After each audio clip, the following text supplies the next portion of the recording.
RUTO, that is the Council of People Living with Disability. And also all operators of public service vehicle shall comply with this subsection. Is that really happening here in the country? That is the conversation that we want to have here in studio with my guest, who is Judy Oyo, a disability advocate, and we will welcome your feedback on this particular conversation. Tell us what you think and what you've experienced as somebody who is a Kenyan and somebody who's used public transport in the country. What have you experienced as far as inclusivity in the transport sector for people living with disability? Do we have vehicles that have specified spaces for people living with disability, or do they just have to scramble for space like the rest of us? That is the conversation we are having tonight. Thank you so much, Judy, for making time for this conversation here on Lookuptv. It's been a minute. The last time we had this, I don't know, I can't remember which. That was last year. Last year? Yeah, it's been long. It's been so Thank you so much for coming again. Thank you. And here for a different kind of conversation. Last time we were talking, I think we are doing a little bit of, it was totally different. Politics. All right. So this is what I want us to do. Just start from painting a picture for us in regards to this conversation that we are having tonight, and why it is so important to talk about this tonight.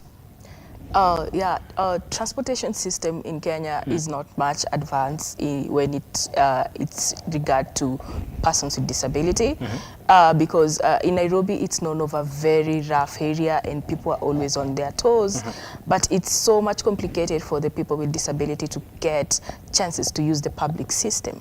So I never knew that we were having this serious problem, or this problem was being able to be solved until I got an opportunity to join Mandela Washington Fellowship, where I attended a leadership program in public management in the state of Minnesota. So that is where I knew that this thing can be adjusted and transportation system can be flexible. But now when we come to Kenya, transportation system is a big business, but they don't accommodate people living with disability. Okay. Yeah. Now let's talk how they fall short of that, especially the transport system here in the country. From what you've experienced outside the country, what is it that we do not have to be able to meet the requirements of people that live with disability and to use this transport system? When we talk of transportation system, especially here in Nairobi and any part of the country, there is no specified area where it's kept for the persons with disability, and everyone has to fight for a space. So you end up getting into a matatu, or you end up getting into a bus, and it's so much uncomfortable. So even accessing it during the rush hours is completely hard. I have used different routes, and when we talk of Githurai 45, we have Nico that at least has a space. But now when it comes to the community, they see the symbol that this space is for the people who are physically challenged and also maybe elderly and pregnant women. But the society has not yet put that into mind, because you get in as somebody who is disabled, but you don't get the space. So you have to go look for the space somewhere else. They use it for keeping their shoppings. And when you go to the route of the same Thika Road, I go to Metro and I found the space is there, but now the society is still not aware that this space is led for the specific people. You find like somebody just sees you getting into the public means and they don't move. So even the makangas don't even feel like, okay, this space is specified, reserved for this kind of people. So the society has not yet adjusted on that, and they just feel like this is a space where you can sit freely, and nobody sees like this is a space that is allocated for the persons with disability. When you talk of the small matatus, and now that is even worse. So you only get a space. The small matatus, you're talking about the 14-seater, right? The 14-seater, yeah. So you only get a space maybe when you are given a front seat, and that also depends whether the makanga says that you need to get the space, and or somebody feels like, okay, this lady can sit on the other side, or this guy can sit on the other side, let me give them the space. Or sometimes you even go standing at the bus station for a longer period only to get the space that at least you might get comfortable at. But it's so much hectic and very bad. So it generally comes back to even, society itself, just like you put it, that the people are not receptive, neither do they understand the need to actually give this a priority and say, this space has been allocated for people living with disability. Yeah. I am not supposed to be sitting here, neither am I supposed to be putting whatever I have from Marikiti here, because somebody else will need this space to be able to move from this point to the next. Yeah. And even when you come back to the issue of waiting at the bus stop, just waiting for the vehicle that is going to take you from this point to the next, and you're just mentioning it, and I'm looking at it as a challenge too, because even when you are, in most cases, Nairobi, you'll find a lot of people lining up to be able to board these matatus. There's not that consideration that, by the way, this is someone living with the disability. Let me allow them to go in first so that they can get a good spot. Yeah. How do we change the mindset of people of this country and just this city so that we get that inclusivity and just understanding? We need first to start with creating the awareness. So let us take like out of 90%, out of 100%, maybe 10% are the people who can consider like this person can't queue the line, or even the guys that who are managing the matatus, and everyone who is getting in, they can be, okay, spots you and then gives you the space. But now it also comes when the society also don't give you the space, so you have the makanga and you and the guys who are there has to fight for the space. So this is, thank you for giving me this platform, because it's also a platform that will create awareness to the society. We need to do more awareness of this, like we need to air it in all the social medias. This will really help the society to come and at least realize that whatever we are doing, we should at least kind of adjust, because we are brought up to know that first come, first serve. And somebody will be like, why didn't you just even come before? And somebody will be like, everyone is in a hurry. So I talk from what I've experienced, especially when I go to work. So if I don't get one person to just say like, I've reserved this place for the other lady to come and sit here, I'll stand at the bus station and wait for another car to come. Or if the makanga has not specified like nobody to sit here, let her come and sit here, I'll stand at the bus station for even 20 minutes just waiting. Is that not frustrating, especially for you? It's so much frustrating, because like at the end of the day, you go to work and you just feel like you are just done.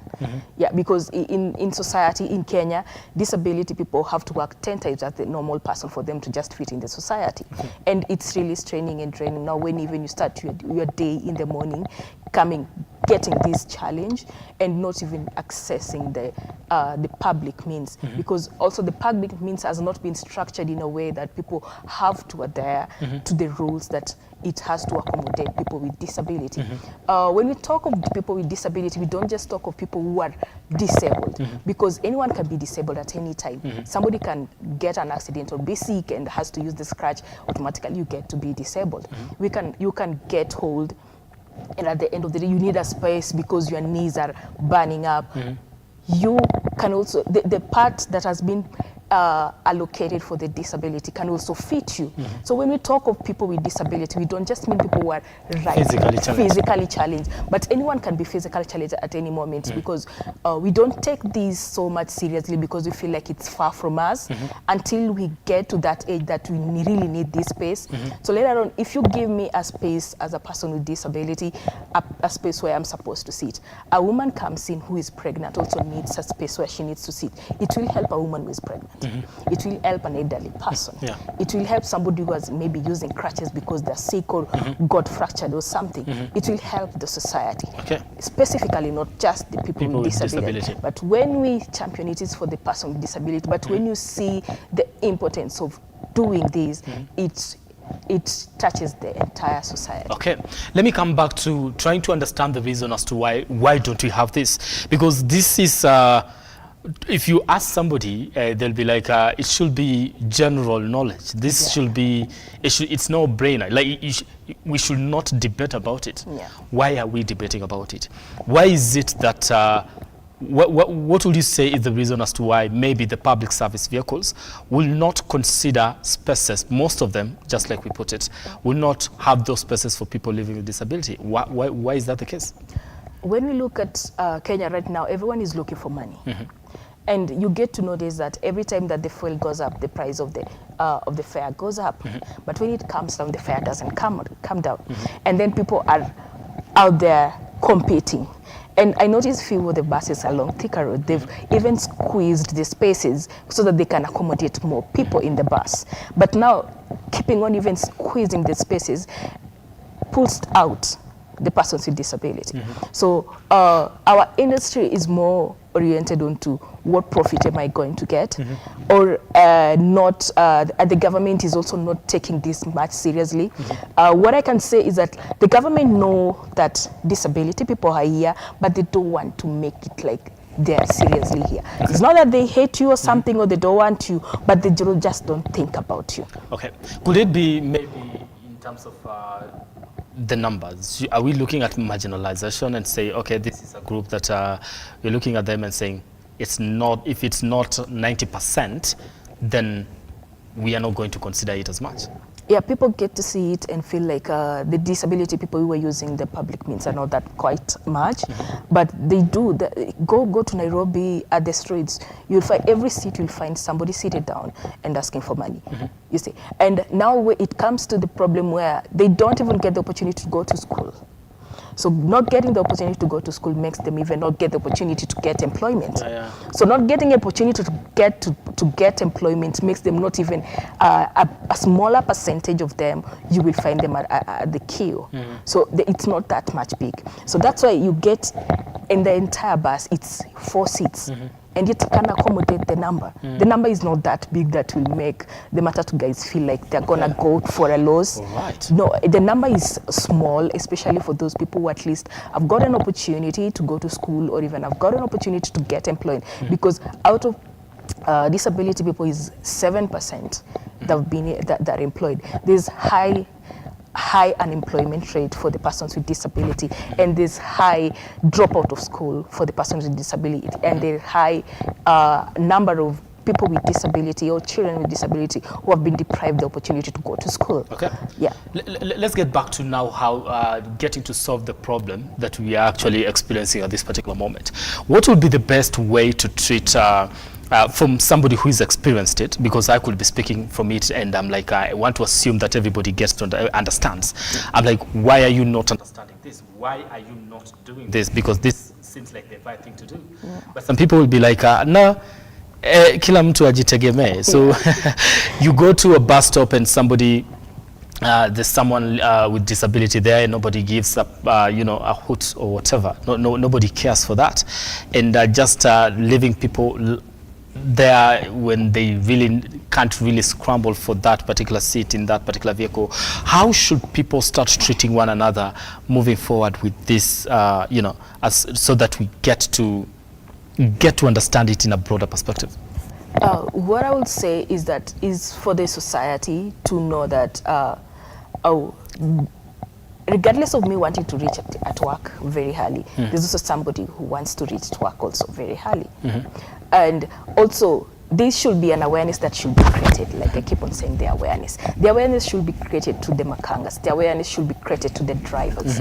And the awareness should also be created to the society at large, where like when the driver is with the car and he knows that this is a place that is kept for the disability people, nobody sits there unless there's nobody who is disabled who can come and sit in, somebody else can sit there.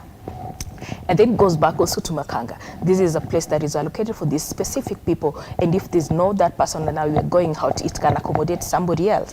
We don't say like it has to go with nobody boarding the passengers. So it's a training that needs to be done right from the industry. So from the drivers to the Makangas and also back to the society. Because once we are preaching this, it reaches the society. Once we make it a norm, because most of the time in Kenya, we start doing something and then we stop it at a time. Like now we can study and then later on we hear that there's a mandamano and that story dies at that point. And then people just rush at mandamano and we forget that apart from politics, apart from all these mandamano, we have life. Okay. And we have to take care of this.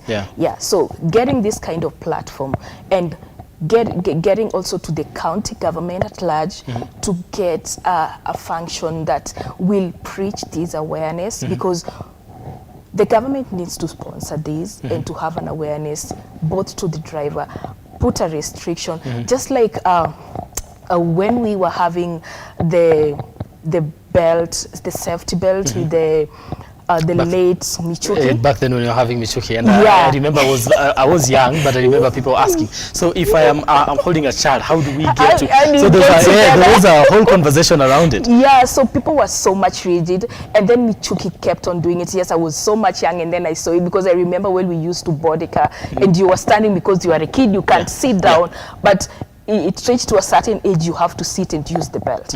So despite the society fighting and feeling that they won't make that money, they had to do it. Yeah. And it was done. And it's just the same thing. Just one person in the government can do that. Okay. Because we need just the Ministry of Transport. And just do it like, okay, we need to adjust our transport system, because we always say that we want to adjust our transport. You remember when Sonko made people walk from Thika Road, I don't know to where, and people were walking just to adjust the transport system, but it came to a fail because there's nothing that was adjusted. Yeah. This is something that the government should come and put into and invest into, even if it's bringing back the buses that will accommodate, or even partnering with the matatu industry and to make sure that the buses that they're putting on the road to accommodate. So the it becomes a law that if this vehicle is going to be used to carry people, citizens of this country, it should have a place where it is designated specifically for people living with disability. And if we get the people living with disability, who want to board the vehicle, who are at the stage and will board the vehicle, fine. They need to be given that particular space. If they are not, then somebody else can use it. And if on your routes going, a person living with disability wants to board, then make space for that. So you believe that that is the way to go about it, right? That is the only way that we can go about it, because the government is able to adjust on any kind of law, and the parliament is there to also push on these motions, and not only to always just keep on pushing on other motions and just forgetting on the part of the disability. Because when you find that any time that they're putting a motion, they put disability and something else and something else. So when the other thing fails, everything fails. Everything fails, yeah. And when everything fails, there's a bigger number that are being affected. Even if you look at our government system, the representatives who are disability are of a smaller number, and they still don't debate on that because they don't even think about it, and they don't even feel like this is something that we should give a priority. Okay, to some extent, do you feel like the issue to do with disability in the country, to some extent, it is treated as if it is PR, whereby we do it for the sake of it, because so that we get to mark, by the way, we did ask. Just like when somebody says we want to hire a news anchor at Lookuptv, but already they have somebody that they have in mind and say we are going to get this one. So we are just doing auditions and interviews for the sake of it. We did advertising and things like that. Is that how it's being treated? That is especially something that is happening, because when somebody talks about we are giving opportunity to the disability, now everyone is like, wow, the government is doing something good. Or even if it's during the politics, wow, these guys are thinking of people who are not even being thought, you see. But they don't even implement it when it comes to being implemented.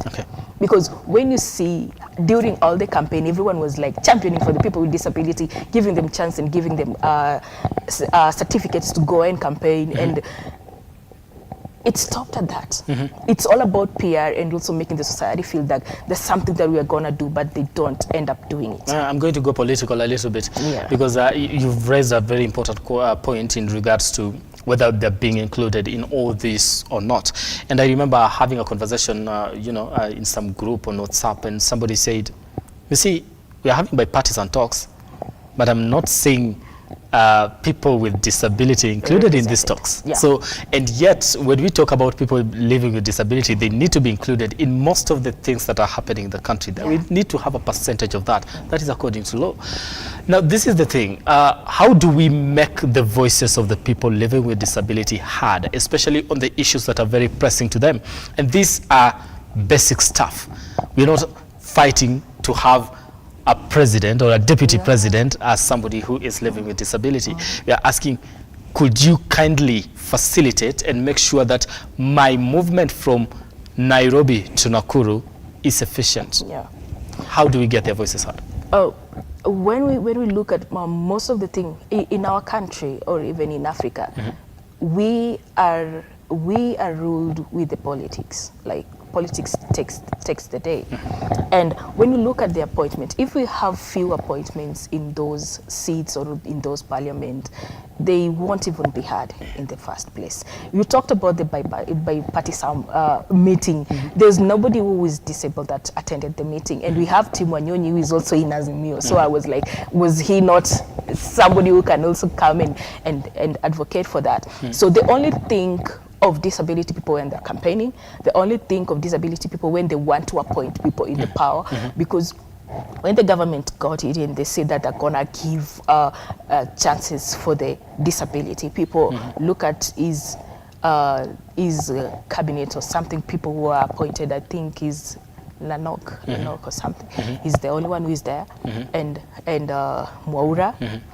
But that is the only number that you see. How many people who are disabled who are very much active? Yeah. So when you come to work, and I think that is the issue, because even in appointments, you make it look like a very small number of people. Yeah. Like it is very tiny number. So it's very tiny, and then you get to ask yourself, these people, the number that was active in politics was huge. The number that had the graduates, even though it's not as compared to people who are physically okay, it's a bit relevant that can be had and can be accommodated, but they're still not being accommodated. And even if the government says that, okay, we want to make you guys, we want to make every employer to employ people with disability, but it's not 5% full. The percentage is so small. And when you talk of accessibility, I remember when we had a debate when the speaker was told that, do you know that you're also disabled? And he was like, you don't use the speaker as a reference. Like, nobody wants to be involved with disability. Nobody wants to feel like they are disabled, because the society kind of, yes, we care about you, but we are doing it just because to make you feel included. But are we really included? Is that the thing? Much included, and we yes, we are trying to do it. Can you do this? You see, like it's like being on the table, but not allowed to have a voice. Yeah, you are not having a voice. Yeah, because at the end of the day, you even find, if we talk of youths getting representations, and you see in Kenya a bigger number of youths are not employed, and if you see, we are 70% youths in Kenya, we are 70% in Africa, but we are less than 17% employed. What is happening? Okay. Now we talk of youth and we talk of the disability people now. Now the percentage even decreases, and it's when you describe Africa, disability and poverty are related. Now when I go to US, and you find that somebody is disabled and maybe has had the sight impairment, but they're just able to move in the train and use the transportation very freely. Okay, because I'm running out of time, we need to wind up on this conversation.